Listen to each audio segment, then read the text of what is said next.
My name is Colquhoun. I work for a company named Applied Effects. We do motion picture props, special effects. This is Eric Haroldsted, my partner. Movie Effects DVD Magazine has asked me to talk to you about some of the props we did for Van Helsing.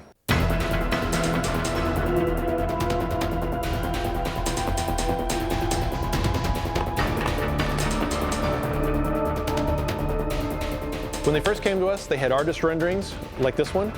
They had concepts that they were very specific about. They could not do real weapons. They didn't want to take the time to ship a real weapon over to Prague, so they decided to make it a CO2-powered weapon. So what we did to start with, we designed it on the computer from their renderings, working with Simon Merton, who was one of the art directors on it.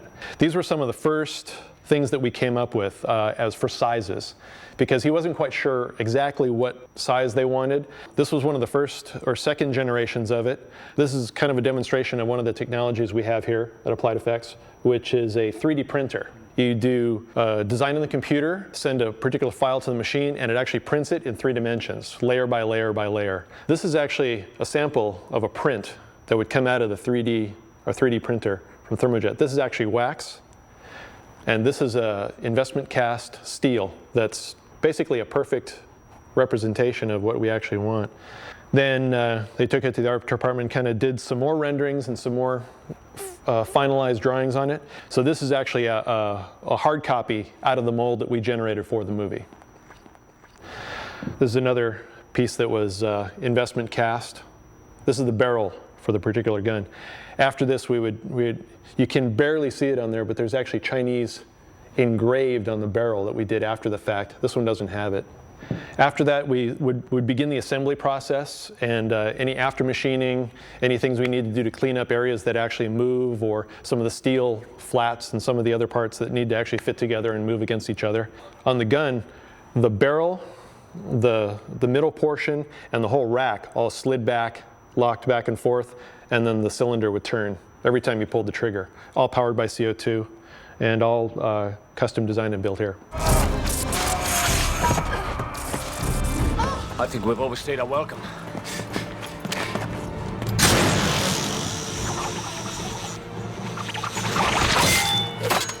Moving on to the next one would be the grappling hook gun.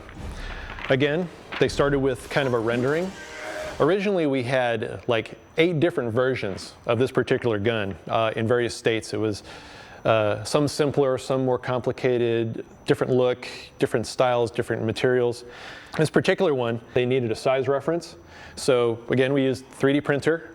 I generated the entire file in about 6 hours, had it in a mold that night. We're casting parts that night, and then the next day, we had things that we could send to Prague to actually show Stephen Summers.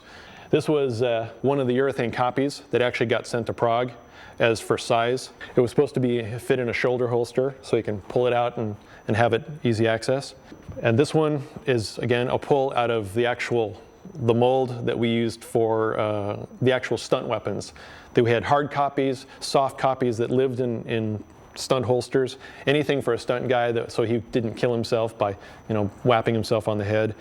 We had a number of different versions of it. We have static versions, ones with cables running through it, one that actually fired a grappling hook about 15 to 20 feet, and then they would CG stuff out the barrel, cables, controls, anything like that.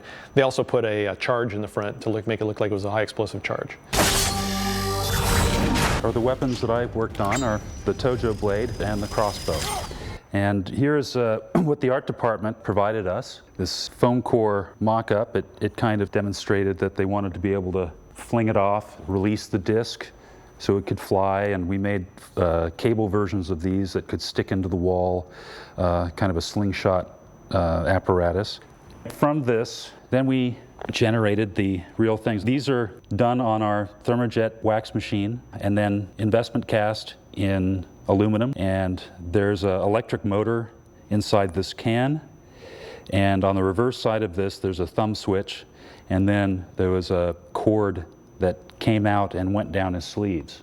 Later on in the film, we were commissioned to produce a hand crank version so that as he actually squeezed this grip here, it would get this blade moving, and you could really build up speed with this. It was really cranking, and with the aluminum blades, I'm sure it would actually cut off monster limbs.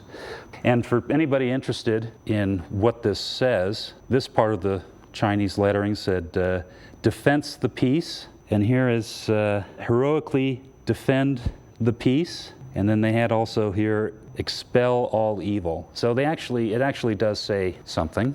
You refuse to obey our laws? The laws of men mean little to me. Fine. Kill them. I'm here to help you. I don't need any help. Really? And the crossbow took the longest for the design cycle, so it was the last thing we got a hold of. It was the most complicated piece and took probably the most amount of time. We were anxious to get it. But they finally approved art, and this is what they sent us. This is a foam core cutout with a illustration on there, designed by Simon Merton. And they kind of did this so they could represent that it was a detachable stock. As I understand in the film, he pulls it out of a saddlebag and assembles it.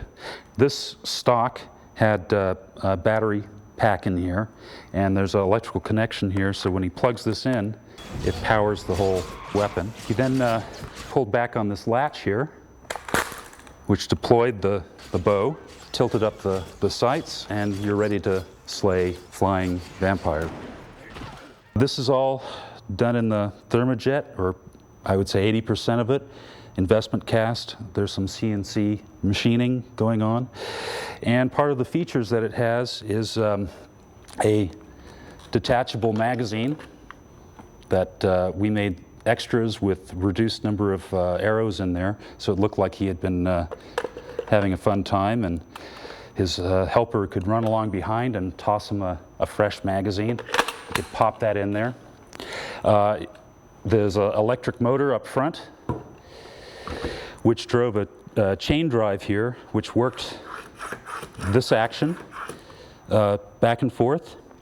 And then as that works, this clockwork gear here rotates, and there's one on each side, and these arms are lifted up sequentially, and this drum is spring-loaded, sprung-wound, and these engage in these teeth. So as this fired and these rotated, this would allow this magazine to ratchet below, and it looked like a Gatling gun.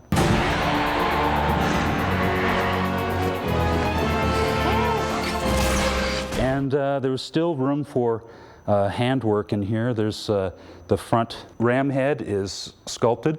Brandon Wright sculpted that for us. Some of the found items here were some screw or bolt covers that I found at the local hardware store. This is all real rosewood. It's kind of darkened now with a little bit of age. You can see the inlay bronze cross. This is a recurring motif. This is a linkage here. Pulling this back, release these little traps here, and then there are hooks in the front. You have to press it, and then you can fold these things in.